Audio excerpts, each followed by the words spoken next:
안녕하십니까. 머니만입니다. 지금 이 영상을 클릭하신 분이라면 아마도 사랑하는 사람과의 이별을 경험하고 가슴 한구석에 여전히 그 사람을 향한 불씨가 남아있는 분들일 것입니다. 우리는 정말 끝난 걸까? 다시 만날 수 있는 가능성은 없을까? 하루에도 수십 번씩 마음속으로 묻고 계시겠죠? 이별은 누구에게나 아픕니다. 마치 세상이 무너진 것 같고 다시는 사랑할 수 없을 것 같은 절망감에 빠지기도 합니다. 하지만 여러분, 모든 이별이 완전한 끝을 의미하는 것은 아닙니다. 어떤 이별은 마침표가 아니라 더 단단한 관계를 위한 쉼표일 수도 있습니다. 수많은 연애 상담과 심리학적 데이터를 분석해보면 실제로 재회에 성공하는 커플들에게는 몇 가지 공통적인 특징이 발견됩니다. 그들은 헤어지는 순간에도 그리고 헤어진 직후에도 다른 커플들과는 조금 다른 양상을 보입니다. 오늘 이 시간에는 여러분의 이별이 완전한 단절인지 아니면 재회의 가능성을 품은 잠시 멈춤인지 판단해 볼 수 있는 중요한 기준들을 이야기해 보려 합니다. 감정에 치우친 희망 고문이 아닌 냉철하지만 따뜻한 시선으로 여러분의 관계를 돌아보는 시간이 되기를 바랍니다. 첫 번째로 재회 가능성이 높은 이별은 두 사람의 사랑이 식어서가 아니라 피치 못할 외부 상황 때문에 헤어진 경우입니다. 많은 분들이 사랑하면 다 극복할 수 있는 거 아니냐고 반문하지만 현실은 그렇게 녹록지 않습니다.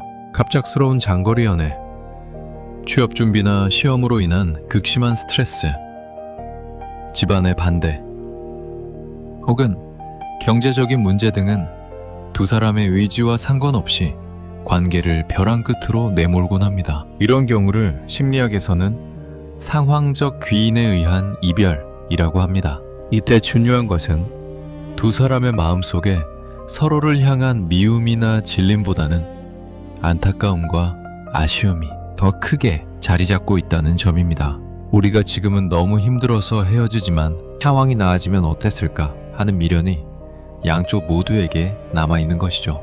이런 커플은 그들을 갈라놓았던 외부적인 문제가 해결되거나 시간이 흘러 그 상황을 감당할 수 있는 마음의 여유가 생겼을 때 재회할 확률이 비약적으로 높아집니다. 서로에 대한 근본적인 신뢰나 호감이 무너진 것이 아니기 때문에 장애물이 사라지면 자석처럼 다시 끌리게 되는 것입니다. 여러분의 이별이 사랑 부족이 아닌 타이밍의 문제였다면 희망의 끈을 놓지 않으셔도 좋습니다. 이별의 과정은 그 어떤 순간보다 두 사람의 인격을 적나라하게 보여줍니다. 재회 가능성을 가늠하는 가장 중요한 척도 중 하나는 바로 헤어지는 순간의 태도입니다. 서로에게 씻을 수 없는 상처를 주는 폭언, 인격모독, 혹은 다른 이성 문제와 같은 배신 행위로 끝난 관계는 재회가 어렵습니다. 설령 다시 만난다 해도 똑같은 문제로 더 큰 상처를 받고 끝날 확률이 높습니다.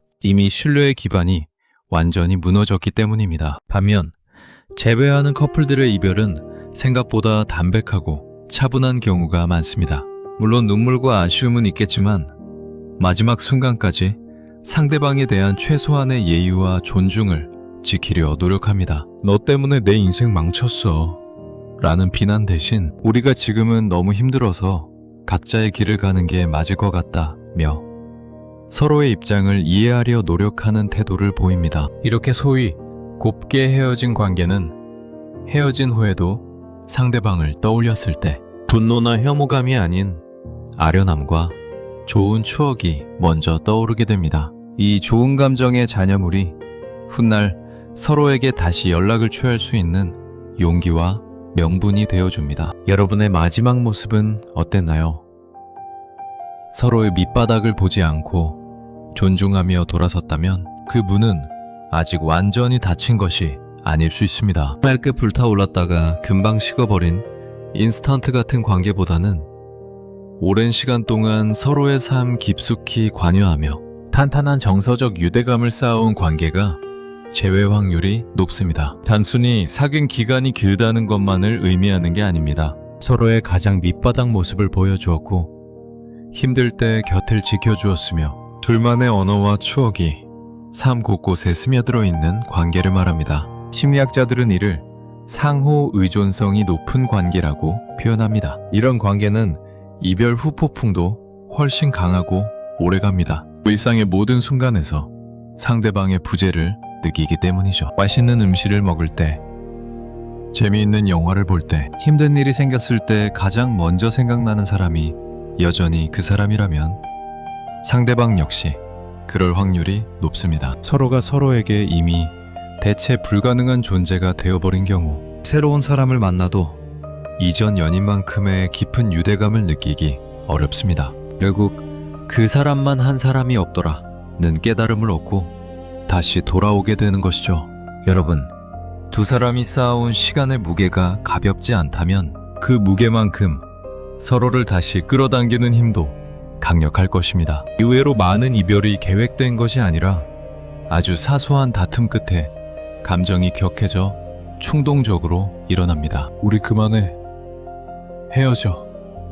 라는 말이 진심이 아니라 순간적인 화를 참지 못해 튀어나온 경우입니다. 이런 우발적 이별의 가장 큰 특징은 이별 통보를 한 사람조차도 금방 후회한다는 것입니다. 헤어지자는 말을 내뱉는 순간에는 속이 시원했을지 몰라도 하루 이틀 시간이 지나고 이성이 돌아오면 자신이 무슨 짓을 저지른 건지 깨닫고 엄청난 불안감과 후회에 휩싸입니다. 만약 상대방이 홧김에 이별을 말했고 그 이후에 보이는 행동들이 평소와 다르게 불안해 보이거나 SNS에 감정적인 동요를 드러낸다면 이는 아직 마음이 완전히 정리되지 않았다는 강력한 신호입니다. 이때 중요한 것은 상대방을 다그치거나 매달리는 것이 아니라 잠시 감정을 가라앉힐 골든타임을 주는 것입니다. 스스로의 행동을 반성하고 여러분의 소중함을 깨달을 시간을 준다면 먼저 용기를 내어 손을 내밀 가능성이 가장 높은 케이스가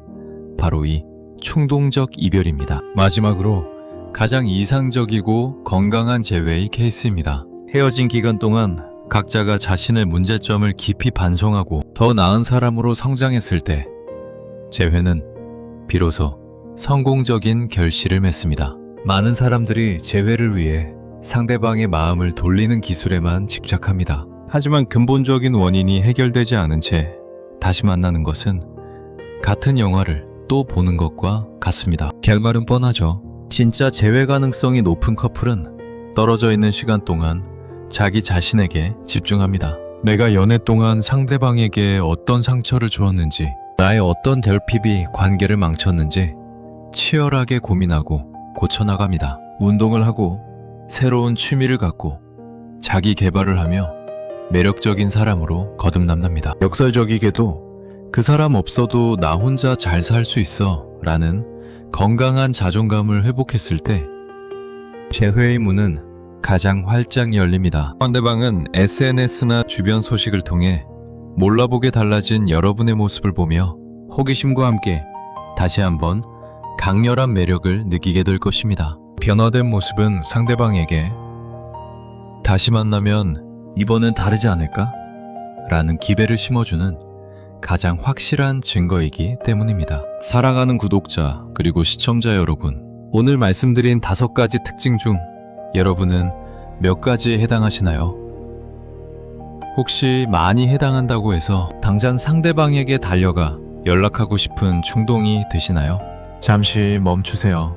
오늘 이 영상의 핵심은 가능성이 높으니 무조건 매달려라가 아닙니다. 아직 희망이 있으니 조급해하지 말고 이 시간을 현명하게 사용하라는 것입니다. 재회는 억지로 당겨오는 것이 아니라 자연스럽게 다가오게 만들어야 합니다. 앞서 말씀드린 긍정적인 신호들이 보인다면 불안한 마음에 상대방을 압박하기보다 여러분 자신을 가꾸고 마음의 중심을 잡는 데 집중하십시오. 진정한 인연이라면, 그리고 여러분이 준비된 사람이라면 돌고 돌아 결국 다시 만나게 되어 있습니다.